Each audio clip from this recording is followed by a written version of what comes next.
अस्सलाम वालेकुम नाज़रीन। हमारी आज की तहरीर का उन्वान है जुल्फ़ तक कुंडल। इसके लिखारी हैं एन हैदर साहब। तो आइए पढ़ते हैं। प्राइमरी स्कूल के दिनों की बात है, तब हम लोग तीसरी या चौथी जमात में पढ़ते थे। पढ़ते कह लें या स्कूल जाया करते समझ लें, एक ही बात है। पढ़ने से शदीद एलर्जी होने के बावजूद रोज़ाना बड़े जोश व खरोश के साथ घर से निकला करते थे कि स्कूल जाने के लिए कोई रोक टोक नहीं करता था और हमें घर में टिक कर बैठना आता ही नहीं था। तब घर वालों की धमकी हुआ करती थी कि इन बच्चों को रस्सी से बांध कर बिठा लो तो घर में रहेंगे, वरना किसी न किसी बहाने से बाहर खिसक जाएंगे। ये तो आज के बच्चे हैं जिनके हाथ में मोबाइल फोन पकड़ा दो तो ना रस्सी की जरूरत पड़ती है और ना धमकी की कि बाहर मत निकलना। जहां बिठा दो वहां से हिलते ही नहीं। मैं और सैफ इकट्ठे स्कूल जाया करते थे। स्कूल जाते हुए हमारे कदम हमेशा तेज होते थे कि देर से पहुंचे तो उस्ताद साहब ने दुर्गत बना डालनी है। घर से स्कूल का फासला 20-25 मिनट की पैदल मुसाफत पर था। ये 20-25 मिनट हमारे बचपन का वक्त है जब चीज़ों में बरकत हुआ करती थी। अब तो ये फासला पैदल जाने पर 10 मिनट का है और मोटरसाइकिल पर जाएं तो 3-4 मिनट में पहुंच जाएंगे। तब बच्चे होने की वजह से एक तो कदम भी काफ़ी छोटे होते थे, दूसरा स्कूल जाने के इरादे भी बहुत नहीफ हुआ करते थे। अगरचे उस्तादों से मार खाने का यकीन होता था, लेकिन स्कूल फिर भी जाते थे। ना जाने की सूरत में घर वालों से इज्जत अफजाई होना लाजमी था और अगले दिन उस्ताद साहब ने भी छुट्टी वाले दिन की हमारे हिस्से की फैंटी संभाल कर रखी होती थी।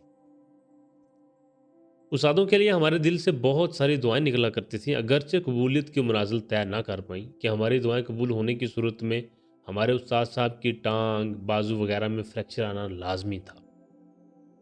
बुखार में तो उन्होंने हमेशा ही मुब्तला रहना था और उनकी साइकिल भी रोजाना पंक्चर होती, लेकिन ऐसा कभी ना हुआ। बल्कि उस्ताद साहब और ज़्यादा जोश व खरोश से स्कूल में मौजूद होते और हमारी टांगों और हाथों पर सोटियों के निशान डालने को हम वक्त तैयार रहते।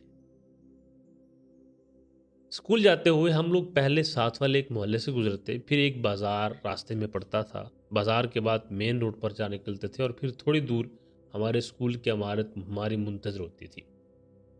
भले वक्त थे। स्कूल की इमारत भी खालिस मटेरियल से तैयार की हुई थी। जब भी कभी तेज़ आंधी या ज़ोर की बारिश होती, हम लोगों को खदशा रहता था कि कहीं हमारे स्कूल की इमारत ना गिर जाए।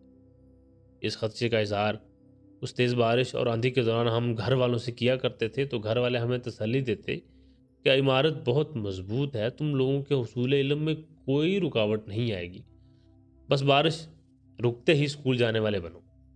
हमारे दिल में एक तेज सी उठती बैठती रहती थी।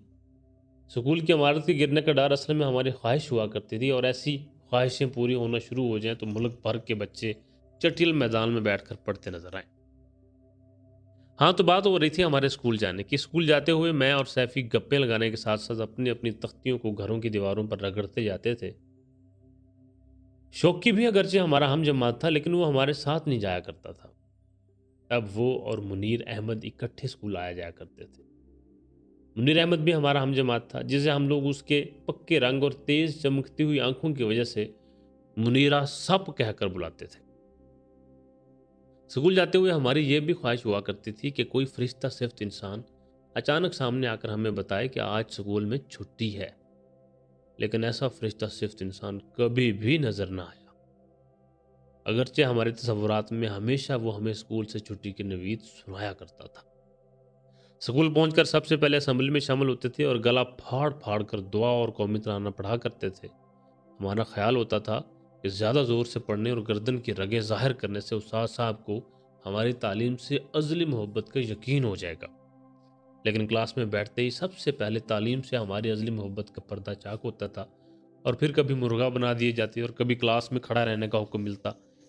ये सूरत हाल हमें बेचैनी में मुब्तला कर देती थी और हम लोग क्लास से भागने की स्कीमें सोचने लगते थे। 3-4 बार पानी पीने के बहाने क्लास से बाहर निकलकर चहलकदमी किया करते, फिर फौरन अकेलेपन की बोरियत होती तो क्लास में वापस आकर बैठ जाते और छुट्टी होने का इंतजार करते रहते।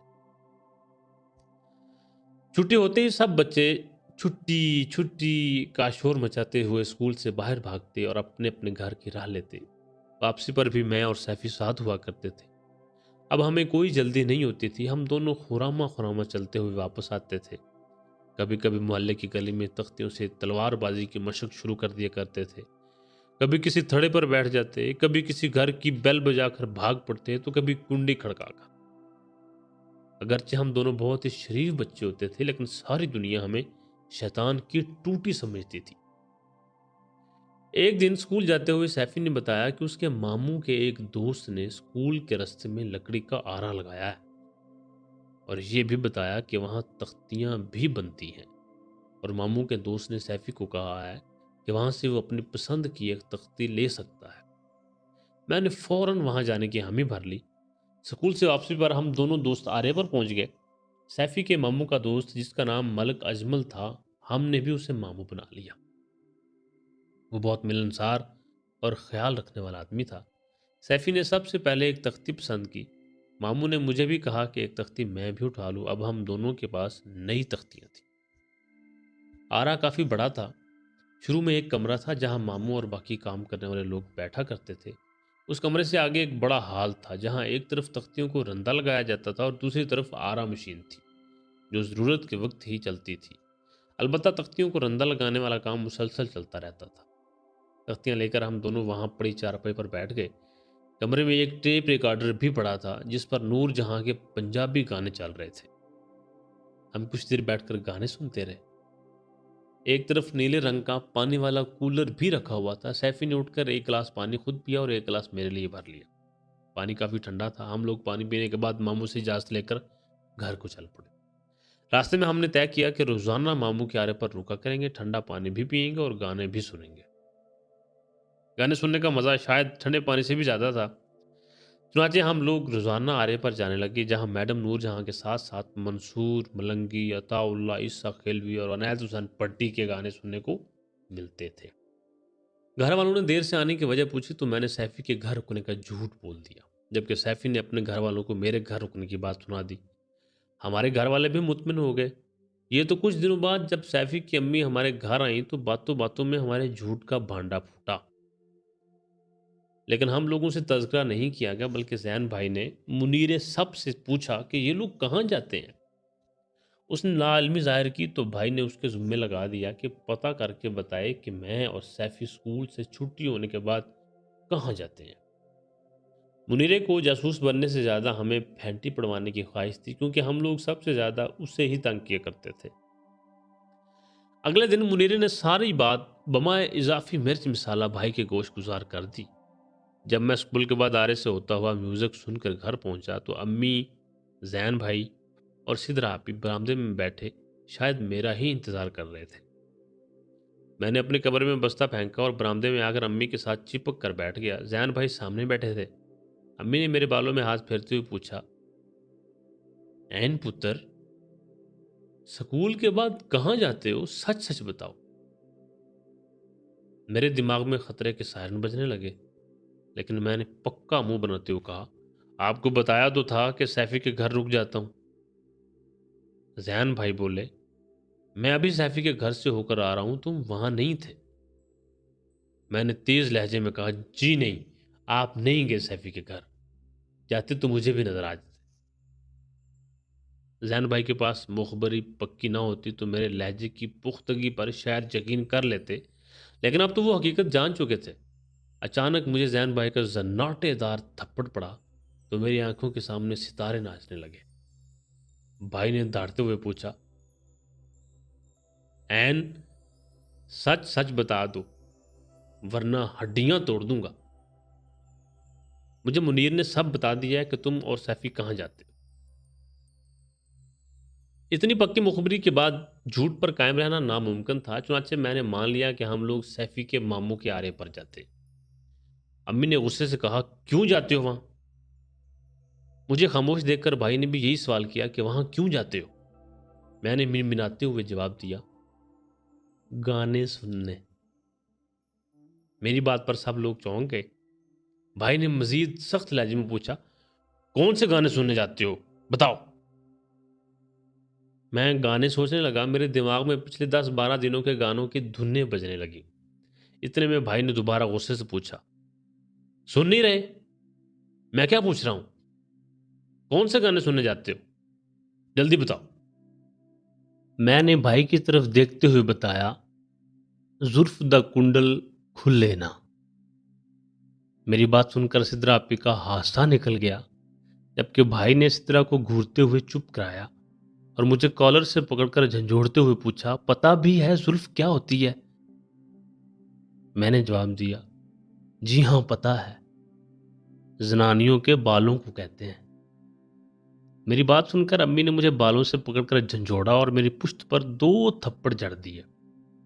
सिद्रा आपी हंसने लग गई, फिर भाई के घूरने पर किचन में भाग गई। मैं खुद को मुजरिम समझ रहा था जो पुलिस वालों के हत्थे चढ़ गया था। मुझे लग रहा था कि अब वो लोग बारीक बीनी से तफ्तीश करेंगे।